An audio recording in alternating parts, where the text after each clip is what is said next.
Ruslan, Ay canım. mən sənə o qədər gözəl şeylər arzulayıram. Ümumiyyətlə, mənə Allah belə bir qəlb verib, bütün insanları çox istəməyi bacarıram. Allah da qoy mənim ürəyimə görə həmişə payımı versin. Amma sənə arzulayıram, sənin baba ocağın, evin daim deməkli, gülməkli, süfrən bol olsun, evin qonaqlı qaralı olsun.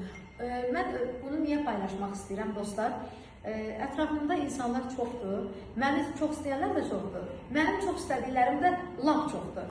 Onlardan biri də Ruslan qardaşımdır ki, öz mədəniyyəti ilə, öz tərbiyəsi ilə, öz oturuş duruşu ilə, illərdir mən bu qardaşımı tanıyıram, valla Ruslan, əlimi üstə xeyliyə qoyuram. Sağ ol bacım. O qədər səndə böyük bir mədəniyyət görmüşəm ki, bunu deməsəm, elə bilirəm ki, günahkar hesab edərəm özümü.